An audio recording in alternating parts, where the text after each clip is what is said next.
Assalamualaikum warahmatullahi wabarakatuh. Shalom, Om Swastiastu, Namo Buddhaya, dan salam kebajikan untuk kita semuanya.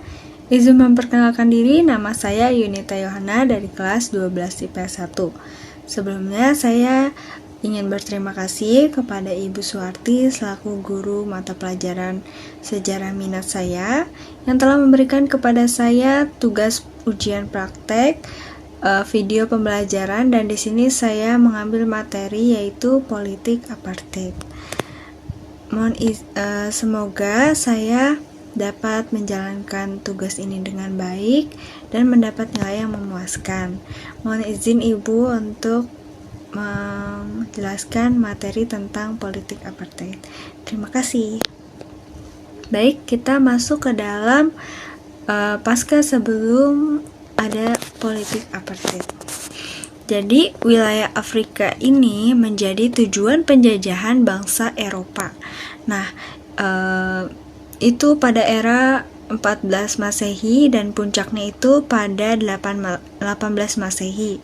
Nah, persaingan bangsa Boer atau bangsa Belanda dan Inggris ini terjadi pada tahun 1899 sampai dengan tahun 1902, yang dimana biasa kita kenal sebagai Perang Boer. Lalu Perang Boer ini berhasil dimenangkan oleh Inggris, sehingga Inggris ini berhasil menguasai Afrika bagian selatan. Jadi dalam Perang Boer itu dimenangkan oleh Inggris dan pihak Belanda itu kalah oleh Inggris. Lalu penduduk kulit putih ini yaitu keturunan Belanda dan juga Inggris mendirikan Union of South Africa pada tahun 1910. Nah, karena di era tersebut diketahui bahwa Afrika memiliki emas yang berkelimpahan, maka terjadi eksploitasi emas di mana-mana. Dan untuk mendominasi hal tersebut, ditetapkan strategi segregasi atau pemisahan yang dilakukan oleh bangsa kulit putih, yaitu yang pertama keturunan Eropa yang merupakan bangsa Boer atau bangsa Belanda dan juga orang Inggris. Yang kedua, kulit hitam itu penduduk Afrika Selatan. Yang ketiga, Asia Selatan seperti India dan Pakistan, dan juga bangsa Melayu. Kita bisa lihat di sini ada bendera Belanda dan juga Inggris, dan juga di sini ada foto yang terjadi pada masa Perang Boer. Selanjutnya kita masuk ke dalam apartheid itu sendiri. Jadi apartheid ini berasal dari bahasa Afrikaans, yaitu apart yang berarti terpisah dan juga heid yang berarti sistem dan hukum. Jadi apartheid ini berarti hukum yang mengatur pemisahan. Pemisahannya itu yang berdasarkan warna kulit atau ras. Nah, politik apartheid ini diterapkan pada tahun 1948 dan didukung oleh Partai Nasional Afrika Selatan di bawah Perdana Menteri Daniel F. Malan. Gambar di samping ini merupakan potret Perdana Menteri Daniel F. Malan yang mendukung politik atau praktik apartheid. Nah, politik apartheid ini berkaitan dengan berkembangnya nasionalisme Afrikaner Boer sejak berdirinya Union of South Africa, seperti yang sudah saya jelaskan tadi. Dan Afrikaner Boer ini merupakan keturunan dari bangsa Eropa yang merupakan bangsa Belanda dan juga Inggris yang menetap di Afrika Selatan pasca Perang Boer.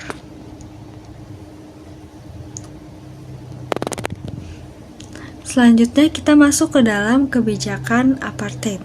Nah, kebijakannya itu yang pertama Land Act atau undang-undang yang melarang kaum kulit hitam memiliki lahan atau homeland di luar wilayah yang ditetapkan. Jadi bangsa kulit hitam itu nggak boleh memiliki lahannya.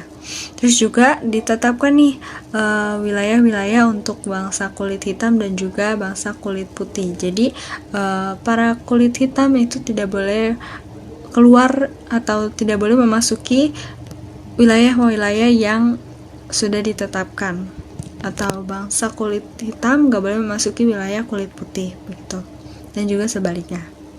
Lalu yang kedua adalah Group Areas Act, yaitu undang-undang yang mengatur pemisahan tempat tinggal orang-orang kulit putih dan juga hitam. Jadi tempat tinggalnya juga dipisah dalam kebijakan apartheid ini. Seperti kita lihat, bisa lihat contoh di foto di samping ini, itu ada palang white area, atau bisa diartikan sebagai ini yang merupakan area kulit putih. Jadi para kulit hitam tidak boleh memasuki kawasan kulit putih.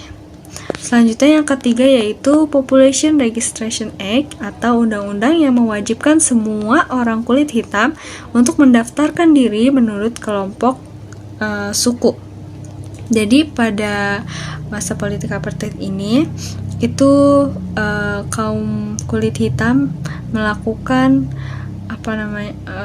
melakukan perlawanan terhadap pemerintah kulit putih karena apartheid ini lebih dominan atau lebih menguntungkan para bangsa kulit putih. Jadi bangsa kulit hitam ini merasa kalau ini tidak adil atau kebijakannya tidak adil, maka diadakanlah kebijakan Population Registration Act ini. Selanjutnya ini kita masuk ke dalam peta Afrika Selatan.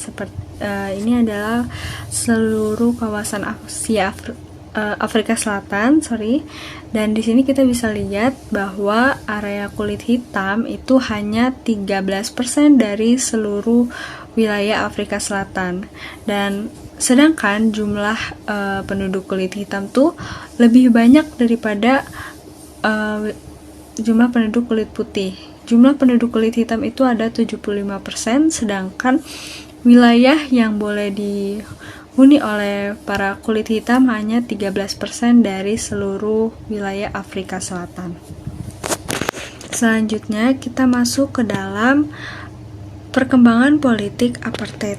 Jadi yang pertama itu mengeluarkan Suppression of Communism Act pada 1950, yaitu larangan organisasi kaum kulit putih yang mendukung perjuangan kaum kulit hitam. Yang kedua yaitu mengeluarkan Bantu Authorities Act pada 1951. Ini merupakan peraturan yang mengatur tentang pembubaran Dewan Perwakilan Rakyat Pribumi. Jadi para rakyat pribumi atau yang berkulit hitam itu tidak memiliki DPR atau perwakilan lagi di bidang politik.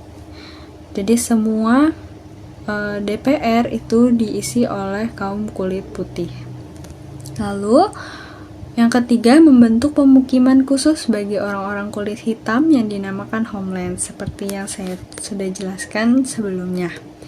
Selanjutnya, kita masuk ke dalam tanggapan dunia internasional terkait praktik politik apartheid yang dilaksanakan di Afrika Selatan ini. Yaitu yang pertama, tanggapan dari dunia internasional itu pelaksanaan politik apartheid ini dikecam dan mendapatkan pertentangan dari dunia internasional. Kenapa? Karena politik apartheid ini tuh melegalkan rasialisme terhadap orang kulit hitam, yang mana hal tersebut kan tidak sesuai dengan nilai-nilai kemanusiaan. Juga, masyarakat dunia menyoroti pemberlakuan sistem politik apartheid di Afrika Selatan karena bertentangan dengan Declaration of Human Rights. Juga, Afrika Selatan ini mendapat kecaman dari negara luar, sehingga negara Afrika Selatan ini menjadi krisis ekonomi. Terjadilah krisis ekonomi dari praktik politik apartheid ini. Selanjutnya kita masuk ke dalam perlawanan terhadap apartheid. Perlawanan ini sudah dimulai saat berdirinya politik segregasi di Union of South Africa atau pada tahun 1910. Namun perlawanan ini bisa dibilang masih berskala kecil. Jadi pada para para pedemonstrasinya ini masih belum bisa berbuat banyak. Lalu John Langali Balele Dube itu tuh mendirikan African National Congress atau ANC pada 8 Januari 1912. Dengan adanya ANC ini, perlawanan itu bisa dikatakan lebih resmi. Lalu ANC ini membentuk koalisi gabungan Freedom Charter pada 1955. Yang uniknya, koalisi ini tuh menggabungkan antara ras kulit hitam dengan kulit berwarna, contohnya seperti kulit putih. Nah, dengan adanya koalisi gabungan ini, itu tuh jadi menambah anggota ANC, yaitu seperti Nelson Mandela yang merupakan latar belakang kulit hitam dan juga Desmond Tutu yang merupakan seorang pendeta Katolik. Nah, Nelson Mandela ini mengetuai terjadinya kerusuhan Sharperville saat ANC mendesak penghapusan apartheid pada 21 Maret 1960. Nah, diketahui bahwa salah satu anggota kepolisian melakukan penembakan kepada pedemo yang melakukan kerusuhan Sharperville ini, sehingga mengakibatkan ada 60-70 korban jiwa. Nah, dari sejak kerusuhan Sharperville atau dari sejak 1960 sampai 1962 ini, banyak tokoh ANC yang ditangkap dan dipenjara tanpa pengadilan yang jelas. Salah satunya yaitu Nelson Mandela yang merupakan ketua yang mengetuai kerusuhan Sharperville ini. Selanjutnya, kita masuk ke dalam materi akhir politik dari apartheid. Nah, yang pertama, Presiden Afrika Selatan yaitu P.W. Botha digantikan karena sakit, diganti oleh F.W. de Klerk atau Frederick W. de Klerk pada tahun 1989. Nah, Presiden de Klerk ini membebaskan Nelson Mandela pada 11 Februari 1990 dan resmi dikatakan bahwa Presiden de Klerk ini mengunjungi Nelson Mandela dan melakukan bertukar pikiran kepada atau bersama Nelson Mandela. Nah, Presiden de Klerk ini dan ANC atau pastinya di belakang ANC itu ada Nelson Mandela membahas undang-undang non-rasial pada 2 Mei 1990.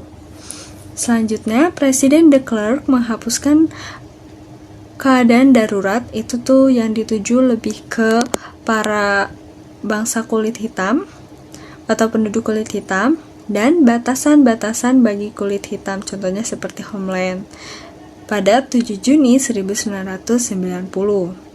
Nah, yang kelima, Parlemen Afrika Selatan resmi menghapuskan politik apartheid pada 21 Februari 1991.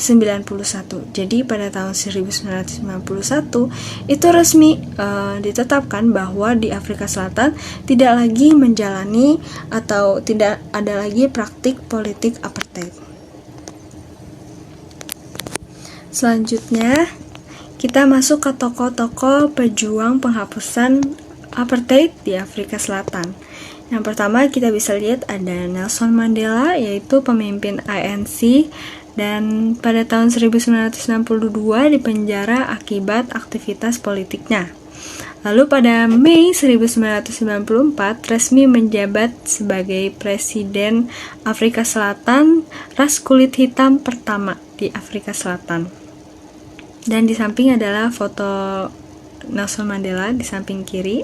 Terus Desmond Tutu, seorang uskup yang melawan praktik apartheid, pendukung perjuangan ANC dan menolak undang-undang pendidikan Bantu. Yang ketiga itu ada Frederick W. de Klerk, Presiden Afrika Selatan sejak 15 Agustus 1989, seorang reformis yang menginginkan penghapusan apartheid. Jadi Presiden Frederick walaupun dari bangsa kulit putih, tapi dia tidak setuju terhadap praktik apartheid. Kita bisa lihat di sini foto-foto dari Nelson Mandela, Desmond Tutu, dan juga Presiden Frederick W. de Klerk.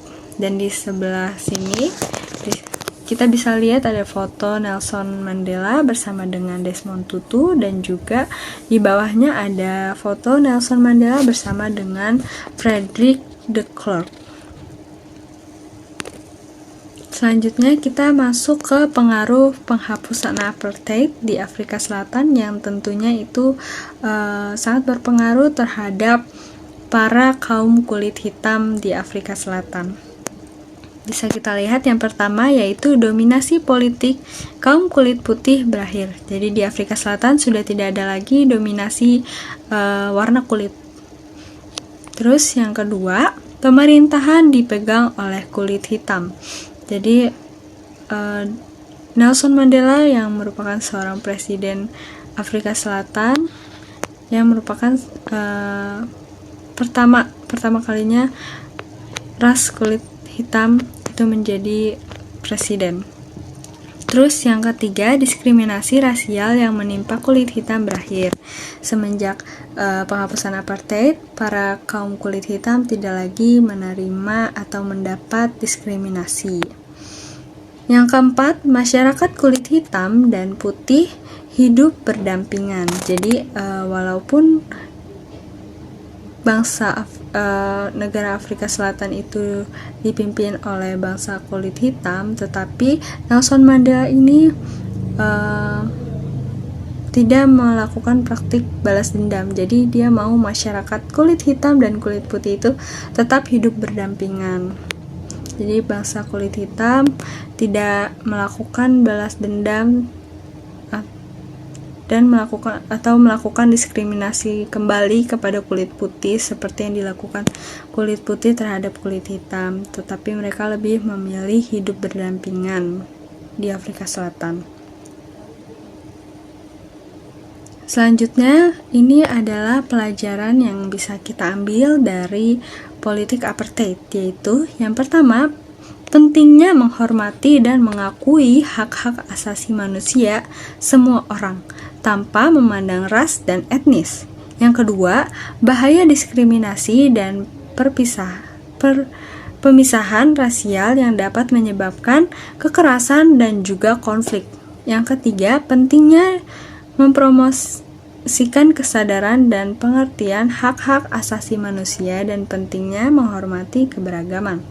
Jadi kita itu nggak boleh melanggar hak-hak asasi manusia lain, atau kita tuh harus menghormati ras orang lain, menghormati keberagaman ras dan juga etnis. Kita nggak boleh menganggap bahwa ras kita ini lebih unggul dari ras orang lain. Baik, saya Yunita Yohana ingin berterima kasih kepada yang sudah mendengarkan materi saya pada hari ini. Semoga materi yang saya sampaikan dapat bermanfaat bagi kita semuanya. Wassalamualaikum warahmatullahi wabarakatuh. Terima kasih.